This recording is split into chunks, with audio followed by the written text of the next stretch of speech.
Hello students, welcome to Magnet Brains. मैं रूपाली वर्मा। आज जो आपके लिए लेकर आई हूं वो है आपकी क्लास 12th की बुक अंतरा भाग 2 का छठा अध्याय हमारा काव्यखंड से लिया गया है ये, और इस कविता का नाम है बसंत आया तोड़ो। इसके एमसीक्यूज हम लाए हैं आज आपके लिए। ये एक पार्ट में 2 कविताएं हैं। एक कविता है बसंत आया और दूसरी कविता है तोड़ो। इस कविता को हम पहले पढ़ा और समझा चुके हैं। ये हमारे चैनल पे पहले से अपलोडेड है, तो उनको जरूर देख लीजिएगा ताकि आपके जितने भी डाउट्स हो उनको देखने से दूर हो जाएं। अब इसी पार्ट के हम एमसीक्यूज देखते हैं आज। तो शुरू करते हैं।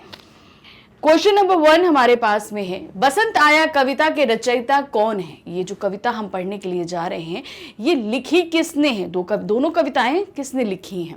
रघुवीर सहाय, जयशंकर प्रसाद, महादेवी वर्मा, तुलसीदास। तो आपको जैसे कि पता है, अगर आपने पाठ पढ़ा हुआ है तो आप तुरंत जान जाएंगे कि ये कविताएं जो हैं वो लिखी हैं रघुवीर सहाय जी ने। देखते हैं आंसर इसका। ये देखिए, रघुवीर सहाय जी ने लिखी हुई है।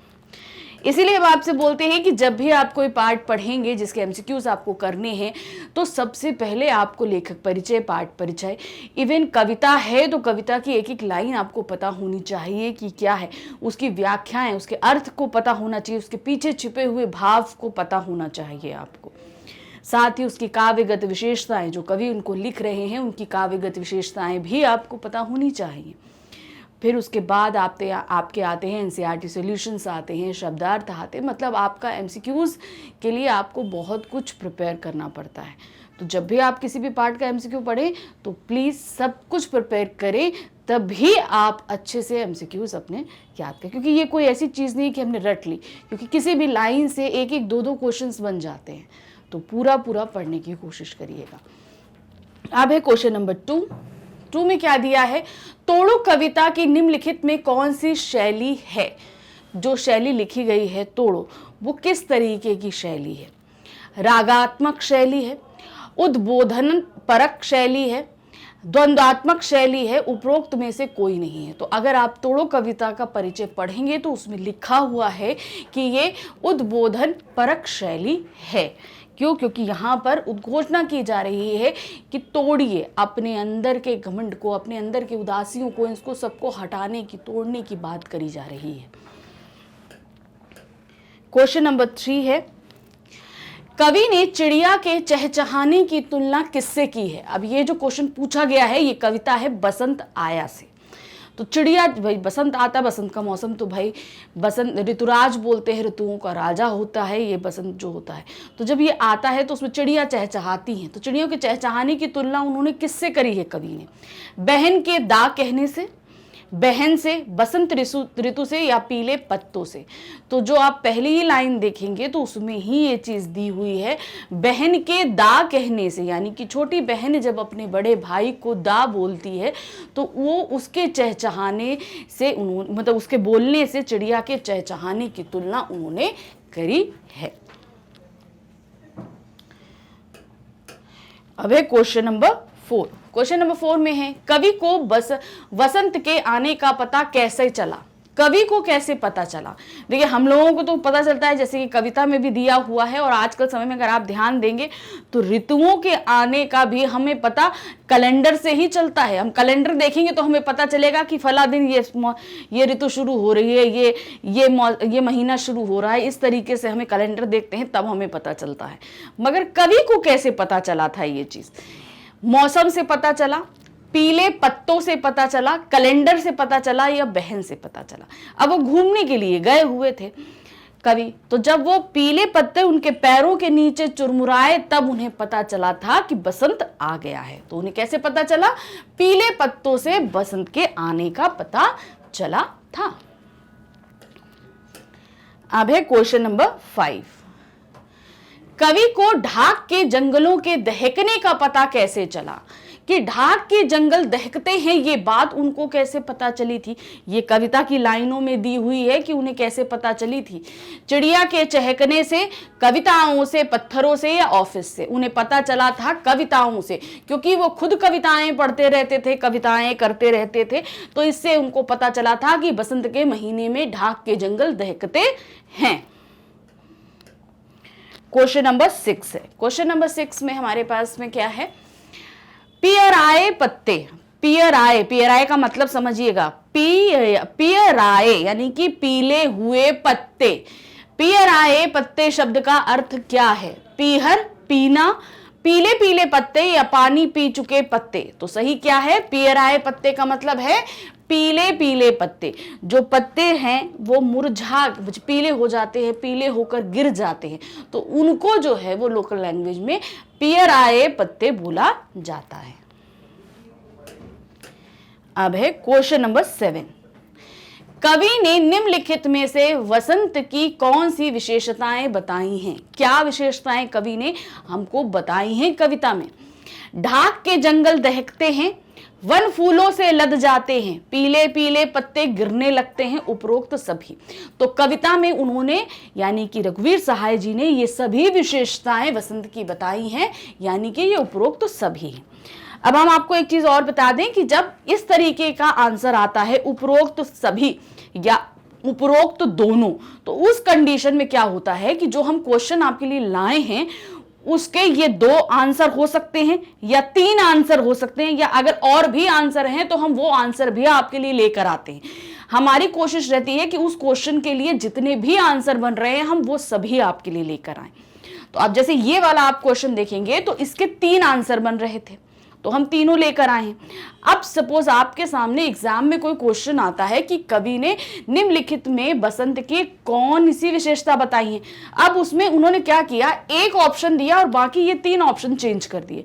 तो आपको पता है कि कवि ने क्या क्या बताया था, तो आपको आंसर पता है, तो आप सही आंसर पर टिक करोगे। तो हमारी कोशिश क्या है कि आप सभी आंसर से वाकिफ रहें कि इसके कितने आंसर हो सकते हैं। तो यहाँ 3 थे तो हम तीनों लेकर आए। अब है क्वेश्चन नंबर 8। क्वेश्चन नंबर 8 में है वसंत आया कविता में कवि की चिंता क्या है? इसमें जो कविता है इसमें कवि की क्या चिंता व्यक्त की गई है, इसमें उन्होंने क्या समझाने या बताने की हमें कोशिश करी है। पलाश के जंगलों में लगी आग के बारे में, पेड़ों से पत्तों के झरने के बारे में वो चिंतित हैं, मनुष्य का प्रकृति से रिश्ता टूटा है इस बात से चिंतित हैं, या नव निर्माण करना उनकी चिंता का विषय है। तो कवि का चिंता का विषय क्या है कि मनुष्य का प्रकृति से रिश्ता टूट गया है। हम आधुनिक शैली में इतने रमते चले जा रहे हैं कि प्रकृति में कब बदलाव हो रहे हैं, कौन सी ऋतु आ रही है, कौन सी जा रही है, क्या हो रहा है, ये सब चीजें हमें पता ही नहीं चलने पाती हैं। तो मतलब हमारा रिश्ता प्रकृति से टूटता चला जा रहा है। हमको नहीं पता रहता कि कौन सी ऋतु चल रही है, कौन सा मौसम चल रहा है। हमें जब एहसास होने लगता है, हम कैलेंडर को देखते हैं, तब हमें त्योहारों के बारे में पता चलता है। हम ऋतु के हिसाब से त्योहारों का अंदाजा नहीं लगा पाते। तो ये सारी चिंताएं कवि ने इस कविता में व्यक्त करी हैं। क्वेश्चन नंबर 9 है हमारे पास में, कवि ने तोड़ो कविता में क्या आवाहन किया है? ये जो तोड़ो कविता हमारे सामने जो दूसरी कविता रघुवीर सहाय जी ने प्रस्तुत करी है, इसमें वो क्या आवाहन कर रहे हैं, क्या बताने के लिए बोल रहे हैं, क्या कह रहे हैं कि आप लोग करिए। नवनिर्माण की भूमि के लिए चट्टान तोड़ने का मतलब आपको नई चीजें बनानी है, इसके लिए चट्टानों को तोड़िए, इस चीज के लिए वो बोल रहे हैं। ऊसर जमीन को गोड़ कर उपजाऊ बनाने को बोल रहे हैं, यानी कि जो जमीन बंजर है, जहां कुछ नहीं होता, जो बहुत ही उबड़ खाबड़ बनी हुई है, जहां पे फालतू के पेड़ है, तो उनको अच्छे से गोड़िए, साफ करिए और उसे उपजाऊ भूमि बनाइए। तीसरा है कवि मन में व्याप्त ऊब और खींच को तोड़कर नव सृजन का जो है वो आह्वान कर रहा है। कहने का मतलब है हम जब अपनी रूटीन लाइफ जीते रहते हैं तो क्या होगा, हमारे अंदर उसी काम को लेकर ऊब आ जाती है, खींच आ जाती है, हमको बहुत उलझन होने लगती है। तो उन्होंने बोला है वही चीज कवि ने इस कविता के माध्यम से कि हमें वो ऊब और खींच अपने अंदर से जब तक हम नहीं निकालेंगे तब तक हम नया सृजन यानी कि नया निर्माण हम नहीं कर पाएंगे। जाहिर सी बात है, इसको आप छोटी सी चीज से समझिए। कभी कभी क्या होता है कि आप बहुत देर तक पढ़ रहे हैं या आप बहुत देर तक टीवी देख रहे हैं, कोई भी काम अगर आपने बहुत ज्यादा देर तक लगातार किया, भले वो आपका मनपसंद काम हो, आप ऊब जाएंगे। थोड़ी एक ऐसा समय आएगा कि आपको वो काम करने का मन नहीं करेगा। तो यहाँ कवि क्या कह रहे हैं कि उस ऊब और खींच को अपने अंदर से निकालिए, चेंजेस करिए, तभी आप नया निर्माण, नई चीजों को करने की सोच अपने अंदर ला पाएंगे। तो इस कविता के माध्यम से कवि ने हमको यही करने के लिए आवाहित किया है। अब है क्वेश्चन नंबर 10 में क्या है, तोड़ो कविता में पत्थर और चट्टान किसके प्रतीक हैं। यानी कि जो पत्थर की बात हो रही है, तोड़ो तोड़ो पत्थर तोड़ो, चट्टाने तोड़ो, यहां पर ये पत्थर और चट्टाने हैं क्या चीज। नव सृजन के बारे में बताया गया है, वसंत ऋतु के बारे में बताया गया है, जीवन में आने वाली बाधाएं हैं ये पत्थर और चट्टाने, या कविता है। तो यहाँ पर ये जो कविता हमने पढ़ी है तोड़ो, उसमें चट्टाने और पत्थर जीवन में आने वाली बाधाएं हैं। यानी कि हमारे जीवन में बहुत सी बाधाएं आती हैं, कुछ लोग होते हैं उन पत्थरों से बचकर निकल जाते हैं, जैसे नदियां होती हैं, नदियां बच के निकल जाती हैं, लेकिन सैलाब आता है तो उन सबको तोड़ देता है। तो वही चीज बोला है कि जो हमारे जीवन में अगर बाधाएं आ रही हैं तो उनसे बचिए नहीं, क्योंकि अगर आप अभी बचेंगे तो वो आगे फिर से आएंगी। तो आपके अंदर लड़ने की शक्ति होनी चाहिए, उन बाधाओं को तोड़िए और आगे निकलिए। ये चीज कवि हमसे बोल रहे हैं। अब है क्वेश्चन नंबर 11, तोड़ो कविता का मुख्य भाव या प्रतिपाद क्या है। जो कविता है इसमें मुख्य भाव क्या बताया गया है। नव सृजन, सृजनात्मक या नव निर्माण के लिए प्रेरित करना। यहाँ क्या दिया है, ध्यान से समझिए, नव सृजन यानी कि नया निर्माण करने के लिए, सृजनात्मकता यानी कि जो निर्माण हो वो उपयोगी हो, बहुत ही अच्छा हो, और नव निर्माण के लिए प्रेरित किया है। सृजनात्मकता या नव निर्माण यानी कि जो नई चीज है हमें उसका निर्माण करना है। इस कविता ने कवि में हमको ये बताया है। विध्वंस करने के लिए प्रेरित किया, मतलब कि सब कुछ तबाह कर दो, तोड़ दो, इस चीज के लिए उन्होंने बोला है। जिंदगी में धन प्राप्त करने की प्रेरणा दी है, वो इसमें बोल रहे हैं कि जिंदगी में धन प्राप्त करो, इस चीज की प्रेरणा वो दे रहे हैं। उपरोक्त में से कोई नहीं। तो ये जो तोड़ो कविता हमारे सामने प्रस्तुत करी गई है, इसमें कवि ने हमको क्या बताया है, नव सृजन, सृजनात्मकता या नव निर्माण के लिए प्रेरित करने का जो है कार्य किया है। यही मुख्य भाव है कविता का। अब है क्वेश्चन नंबर 12 में क्या है, गोड़ो गोड़ो गोड़ो से कवि क्या कहना चाहता है। तो सबसे पहले गोड़ने का मतलब आप समझिए। घर में आप सभी के यहाँ पेड़ पौधे लगे होंगे, तो क्या होता है, अगर उसमें हम लगातार पानी देते रहें पेड़ों में, तो एक लेयर सा जम जाता है, ठीक है। तो क्या होता है, उससे हवा मिट्टी के अंदर अच्छे से जा नहीं पाती। तो अब देखिए, कभी आपके यहाँ माली आएगा तो वो क्या करता है, एक छोटी सी लोहे की खुरपी लेकर आता है, उस मिट्टी को ऐसे ऐसे करके तोड़ दे, उबड़ खाबड़ कर देता है, वो इक्वल नहीं रहने देता, उसको ऊपर खाबड़ कर देता है। तो यहाँ पर उसको बोलते हैं गुड़ाई करना। क्या कहते हैं उसको, गुड़ाई करना।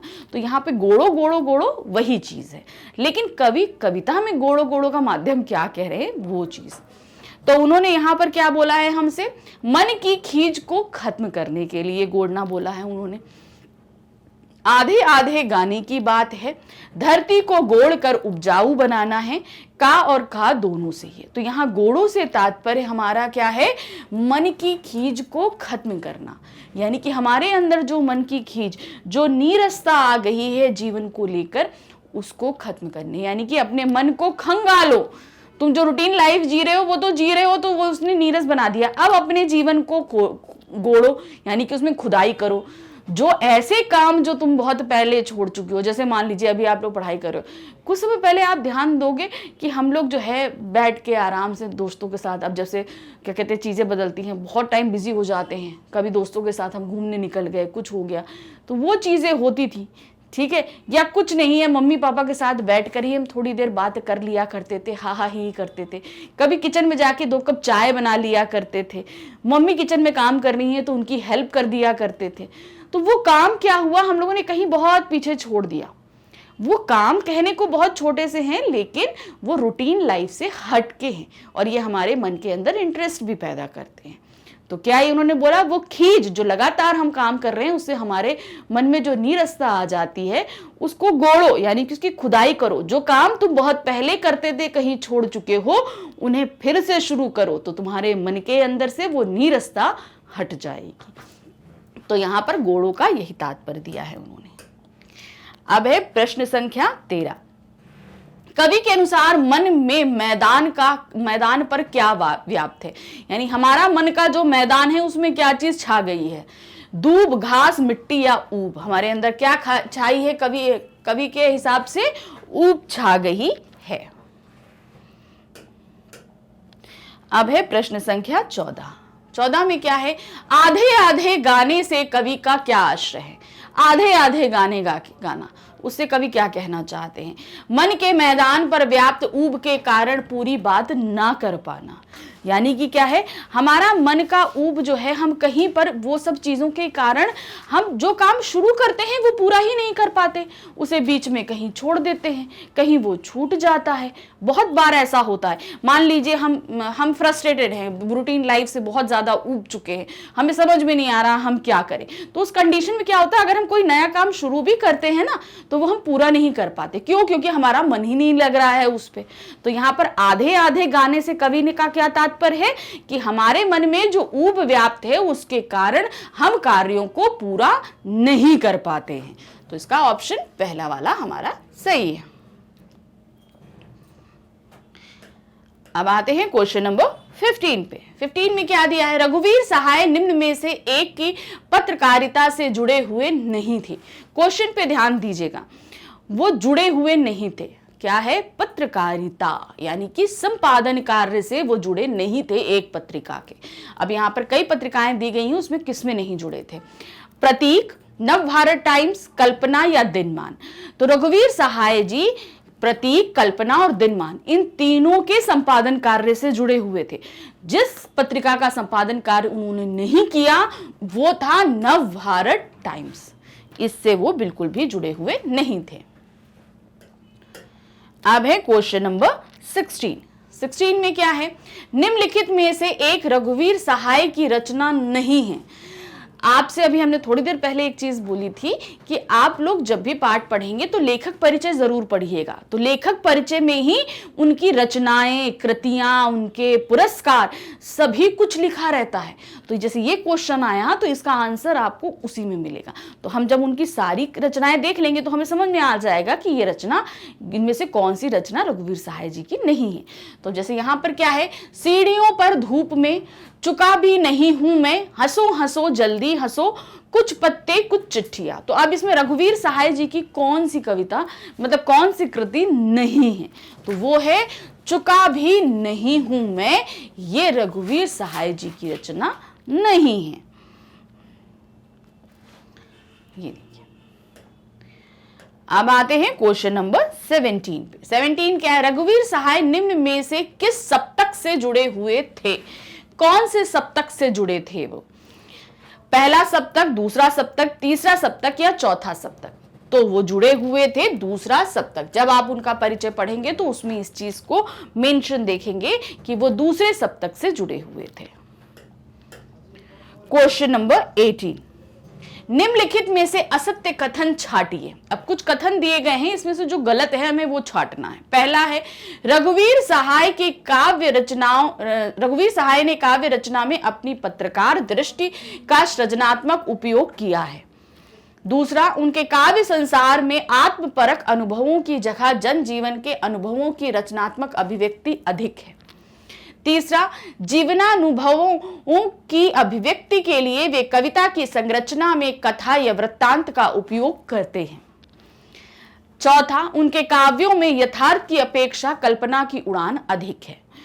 तो जो हम उनकी कविताएं देख रहे हैं या उनका भी परिचय पढ़ेंगे तो जो इसमें जो कथन असत्य है वो है उनके काव्यों में यथार्थ की अपेक्षा कल्पना की उड़ान, जबकि उनके जितनी भी हम रचनाएं पढ़ेंगे वो यथार्थ यानी वास्तविकता से जुड़ी रहती हैं। उनमें कल्पनाएं बहुत कम होती हैं, ज्यादा नहीं होती हैं।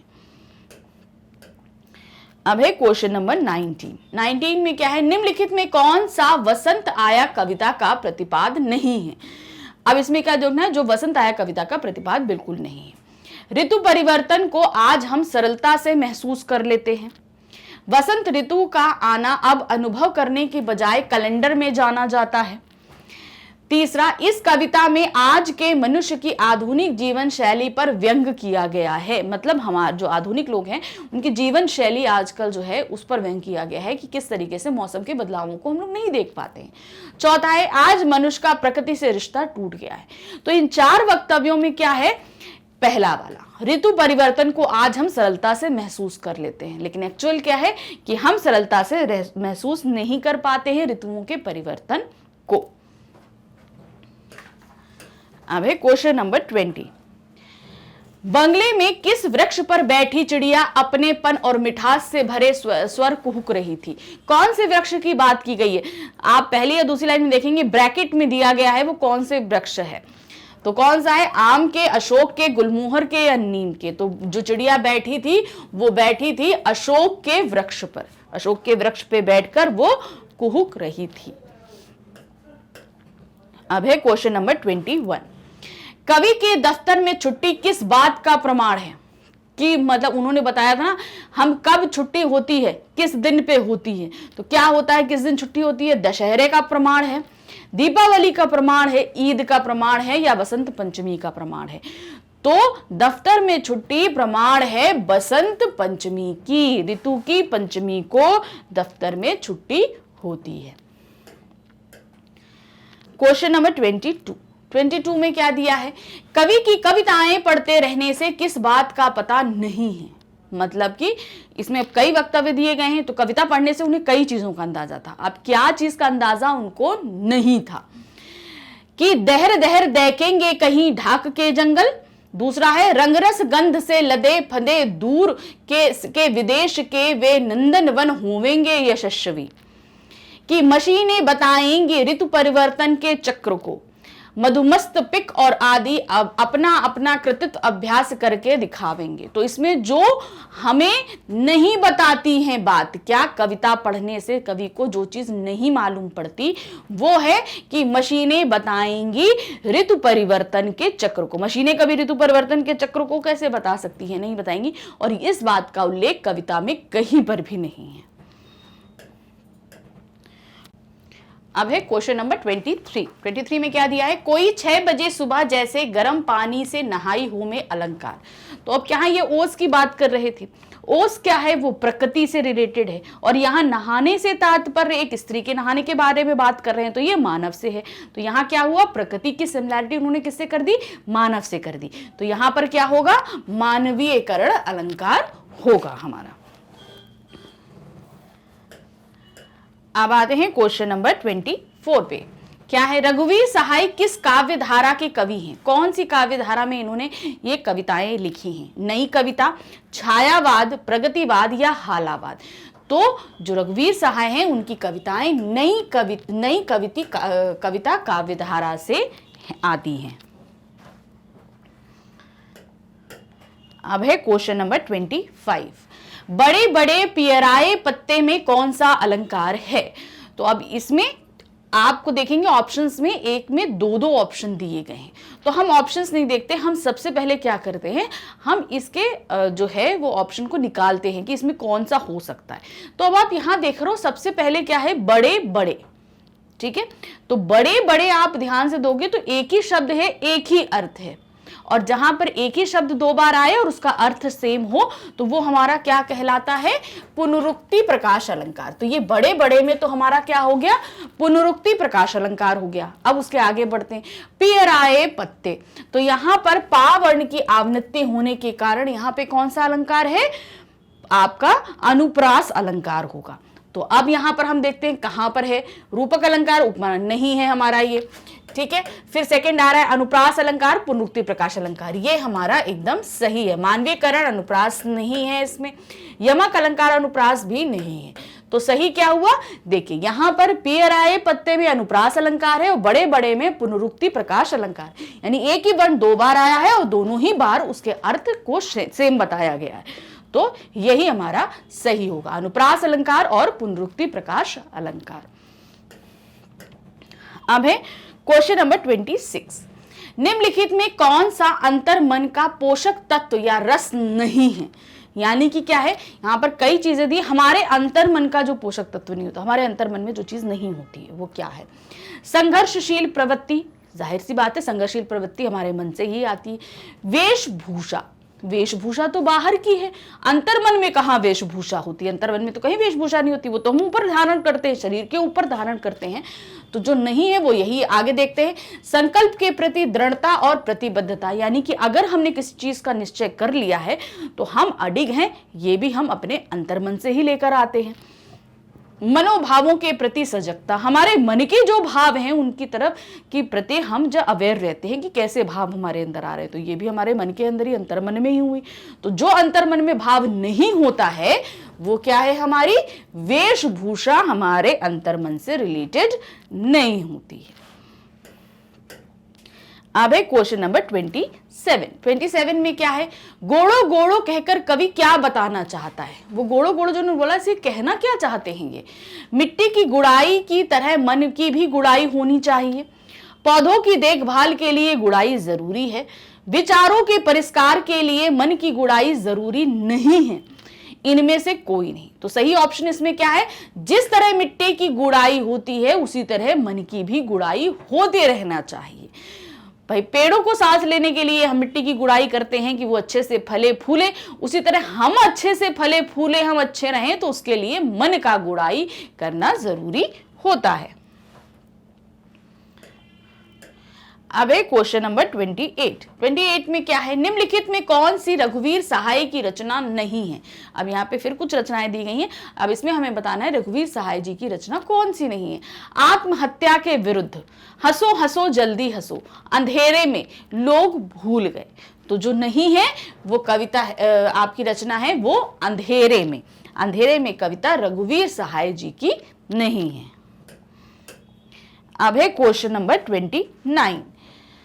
खिली हुई हवा आई, फिरकी सी आई चली गई में कौन सा अलंकार है? अब इसमें हमको ढूंढना है कि अलंकार कौन सा है।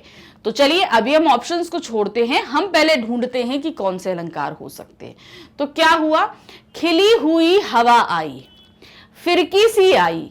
तो अब यहां पर आप देखोगे, ध्यान से देखना चीज में, यहां पर हा और हा, तो ये दो आने के कारण यहां पर क्या हो गया हमारा? अनुप्रास अलंकार। पहली चीज तो हमने यहां ढूंढी। आगे बढ़ते हैं, अब ये वाली लाइन आप में आएंगे, फिरकी सी आई। तो हमने आपको पहले भी बताया है, सा सी से सम सदृश, जहां पर हम सिमिलैरिटी दिखाते उसकी तरह। अब यहां पर क्या, हवा कैसे आई? फिरकी से आई। फिरकी होती है ना, बच्चे लेके चलते, वो ऐसे ऐसे करके घूमती है, हवा से घूमती है, तो वो क्या, फिरकी किसी हवाई, मतलब घूमती हुई हवाई। तो यहां पर कैसी बताई गई हवा? फिरकी जैसी आई। तो यहां पर बताया गया, से कंपैरिजन किया गया। तो यहां पर क्या है? सी शब्द आने के कारण यहां पर उपमा अलंकार है। हमने उपमा अलंकार के कीवर्ड्स भी आपको बता रखे हैं, सा सी से सम सदृश जैसे शब्द उपमा अलंकार में आते हैं। तो यहां पर ये उपमा अलंकार है। तो अब हम ये दोनों ऑप्शन देखते हैं कहां पर है। यमक अलंकार, उपमा अलंकार, तो ये तो हमारा नहीं है। दूसरा उपमा अलंकार अनुप्रास, ये हमारा सही है। मानवीयकरण, रूपक नहीं है, यहां पे मानव से कहीं पे भी तुलना नहीं हो रही है। यमक अलंकार, रूपक अलंकार, ये भी नहीं है। तो सही हमारा क्या है? उपमा अलंकार और अनुप्रास अलंकार हमारा एकदम सही है। अब आते हैं क्वेश्चन नंबर 30 में क्या है? मन के सृजनात्मक आयामों की पहचान के लिए किन अवांछित तत्वों को निकालना जरूरी है? कहने का मतलब है हमारे मन में ऐसी कौन सी चीजें हैं जिन्हें हमें निकाल देना चाहिए, तभी मन में हम नई चीजों की को पैदा कर सकते हैं। वो बेकार सी चीजें क्या होती हैं? ऊब, उकताहट, झुंझलाहट या उपरोक्त सभी। तो जाहिर सी बात है हमारे अंदर ऊब होगी, उकताहट होगी, झुंझलाहट होगी, तो हम नई चीजों को नहीं पैदा कर पाएंगे अपने अंदर। तो सही क्या है हमारा?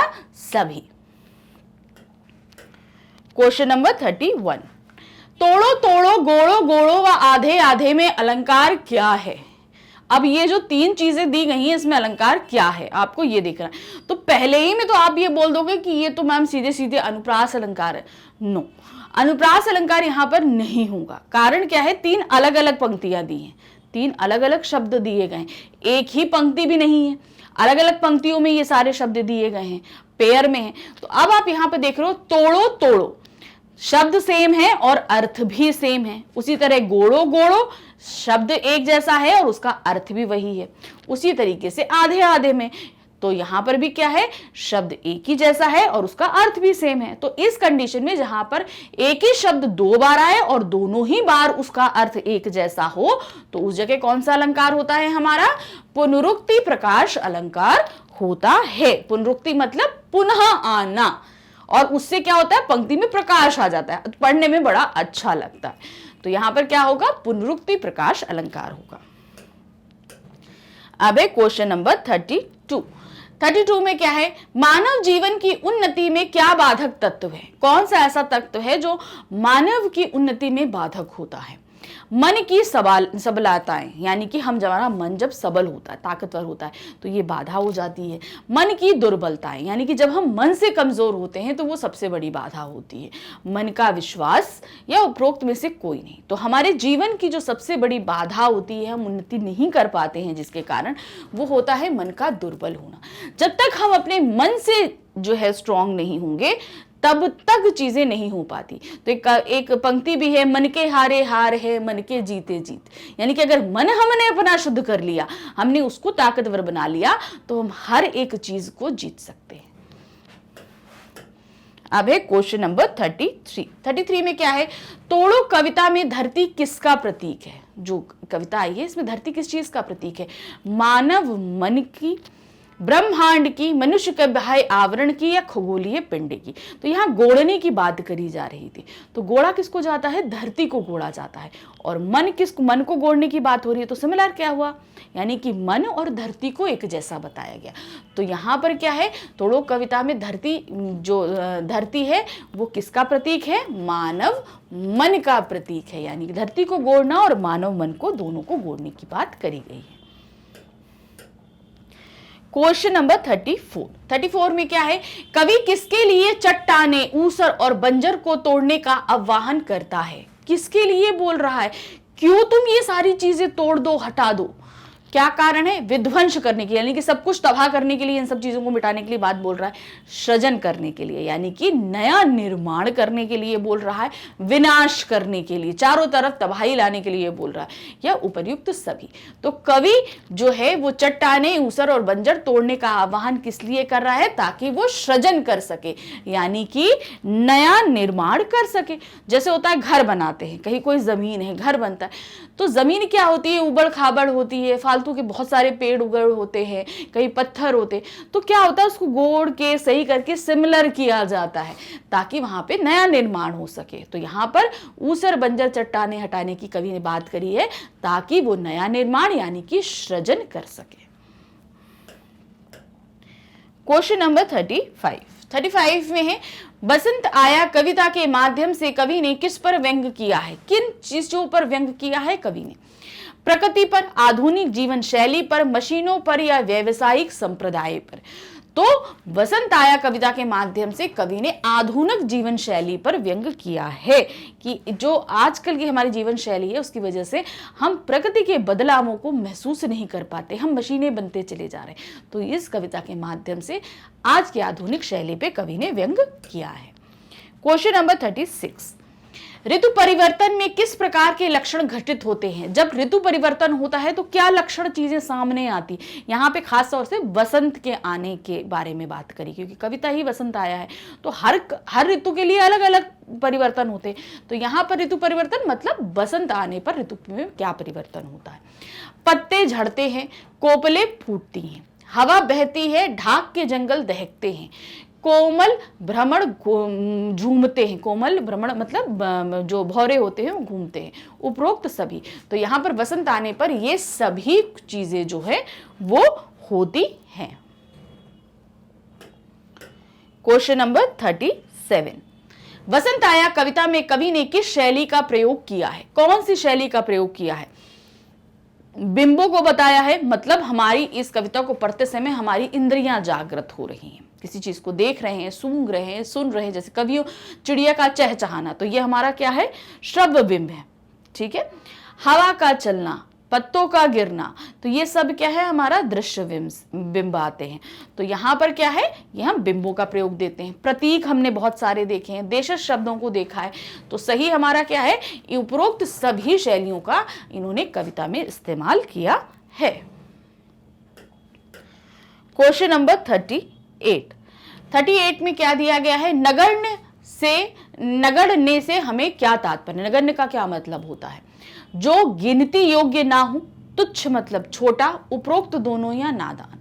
तो नगण्य से तात्पर्य उपरोक्त दोनों होता है, यानी कि जो गिनती के योग्य ना हो और बहुत ही छोटा हो।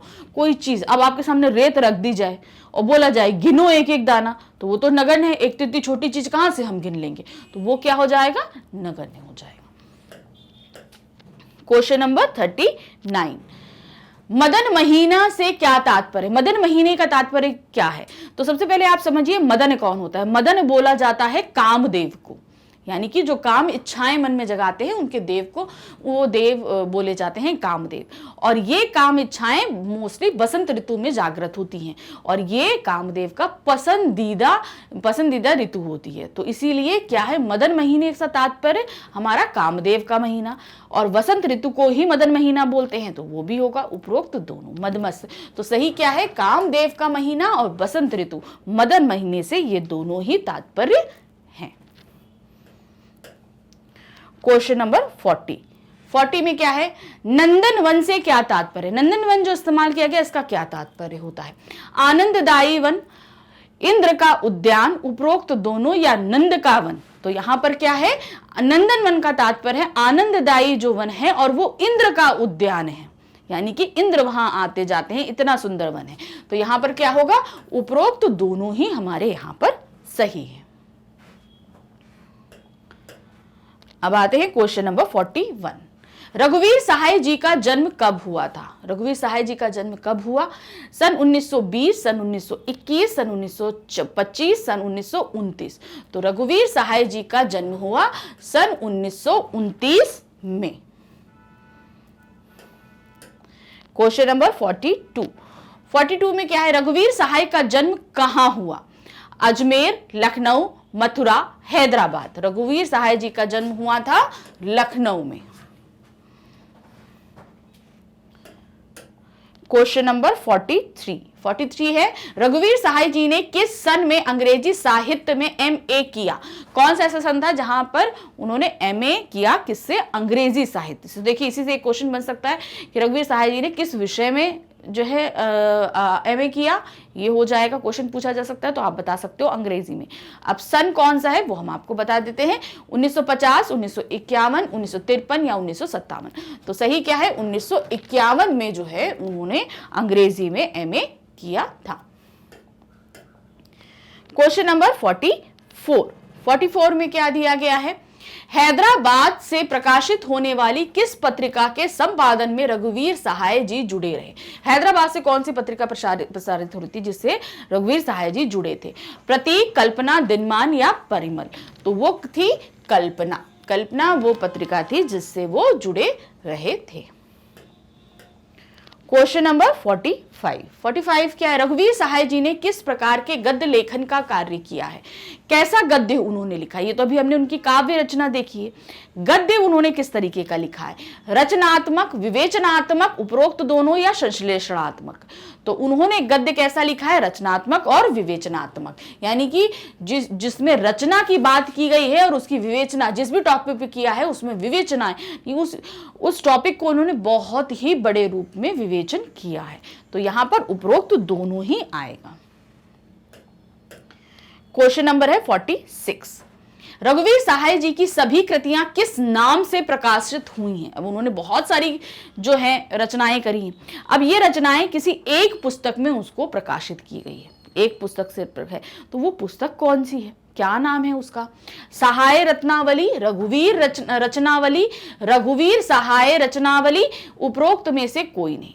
तो सही हमारी क्या है इसमें, रघुवीर सहाय रचनावली के नाम से उनकी सभी रचनाएं एक ही कृति में प्रकाशित की गई हैं। क्वेश्चन नंबर 47, रघुवीर सहाय रचनावली कितने खंडों में प्रकाशित है? अब इनकी रचनाएं तो बहुत हैं, अब एक ही पुस्तक में आ जाए तो जरूरी नहीं, तो उसे कई भागों में प्रकाशित किया गया है। तो वो कितने भाग में है? 4, 5, 6 या 7? तो ये है 6 भागों में प्रकाशित करी गई है रघुवीर सहाय रचनावली, 6 पार्ट्स में है। क्वेश्चन नंबर 48, रघुवीर सहाय जी को लोग भूल गए काव्य संग्रह के लिए कौन सा पुरस्कार प्राप्त हुआ है? अब देखिए, इसमें इनकी एक रचना है लोग भूल गए, तो इसमें एक क्वेश्चन बन सकता है कि किस रचना के लिए उन्हें पुरस्कार प्राप्त हुआ? लोग भूल गए। कौन सा पुरस्कार प्राप्त हुआ वो देखते हैं। पद्म भूषण सम्मान, साहित्य अकादमी पुरस्कार, ज्ञानपीठ पुरस्कार, शलाका पुरस्कार। तो जो उन्हें पुरस्कार प्राप्त हुआ है लोग भूल गए, वो कौन सा है? साहित्य अकादमी पुरस्कार जो मिला है उनकी रचना लोग भूल गए के लिए। क्वेश्चन नंबर 49 क्या है? अब ध्यान से देखिए, इसमें कई सारे ऑप्शंस हैं। जैसे तो 4 ऑप्शन आते हैं, लेकिन यहाँ आपके पास 5 ऑप्शंस दिए हुए हैं, तो इसको ध्यान दीजिएगा। क्यों? क्योंकि इसके ऑप्शन ज्यादा थे, इसलिए हमने यहाँ पर 5वां ऑप्शन आपके लिए जोड़ा है। तो क्या दिया है? निम्न में से रघुवीर सहाय जी की कौन सी कृतियां हैं? तो उनकी जितनी कृतियां थी वो हम सभी आपके लिए जो बुक में लिखी हुई हैं, उसे ऐसे है तो उनकी बहुत सारी, लेकिन आपकी बुक में जो मेंशन है हम वो लेकर आए। क्या है? सीढ़ियों पर धूप में, आत्महत्या के विरुद्ध, हंसो हंसो जल्दी हंसो, लोग भूल गए, उपरोक्त सभी। तो ये ऊपर जितनी भी कृतियां दी गई हैं सभी रघुवीर सहाय जी की हैं। तो यहां हम क्या लिखेंगे? उपरोक्त सभी, यानी कि जितनी हैं वो सभी। क्वेश्चन नंबर 50 क्या है? रघुवीर सहाय जी की मृत्यु कब हुई?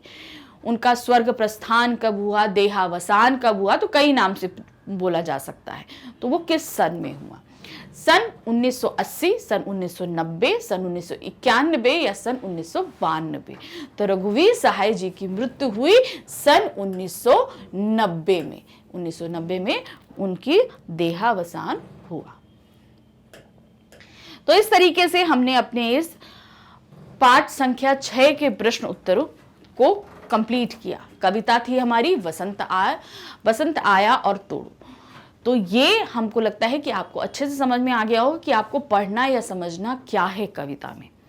लेकिन अगर आप इस कविता की व्याख्या को देखना चाहते हैं, इनके एनसीईआरटी सॉल्यूशंस देखना चाहते हैं, तो आप कहाँ जाएंगे? आपको आना होगा हमारे चैनल magnetbrains.com पे। जब आप यहाँ पर आएंगे तो देखेंगे कि किंडरगार्टन से लेकर क्लास 12 तक की सभी क्लासेस अवेलेबल हैं और आप है क्लास 12th में। तो हम क्या करेंगे? क्लास 12th को क्लिक करेंगे। जैसे ही क्लास 12th क्लिक करेंगे तो आपके सामने 12th में पढ़ाए जाने वाले सभी सब्जेक्ट्स आपके सामने आएंगे। अब ये जो हम पाठ पढ़ रहे थे तो ये कौन सी बुक में था? अंतरा में था। तो अब यहाँ पर आप देखेंगे हमने हिंदी की 5 बुकें हैं, हमने 5 पढ़ाई हैं। उसमें है अभिव्यक्ति माध्यम, अंतरा, आरोह, वितान और आपका ये अंतराल। तो हमारी बुक है अंतरा, तो ये रही अंतरा। तो इसके नीचे हम वॉच नाउ पे क्लिक करेंगे। जैसे ही क्लिक करेंगे अंतरा की प्लेलिस्ट आपके सामने होंगी। इसमें सारे चैप्टर्स जो हमने अभी तक पढ़ाए हैं सब कुछ होगा। तो हम चैप्टर नंबर 6 बसंत आया तोड़ो पर क्लिक करेंगे। जैसे ही उसको क्लिक करेंगे, क्लिक करते ही हमारे सामने उसमें हमने जितने भी टॉपिक्स पढ़ाए हैं वो सामने होंगे। अब आपको जो टॉपिक पढ़ना है आप उस पर क्लिक करोगे। क्लिक करते ही आपका वीडियो स्टार्ट हो जाएगा। वीडियो देखिए और अपने सभी डाउट्स को क्लियर कीजिए, लेकिन साथ ही हमारे चैनल को लाइक, सब्सक्राइब और शेयर करना बिल्कुल नहीं भूलिएगा। Thank you for watching. Bye bye.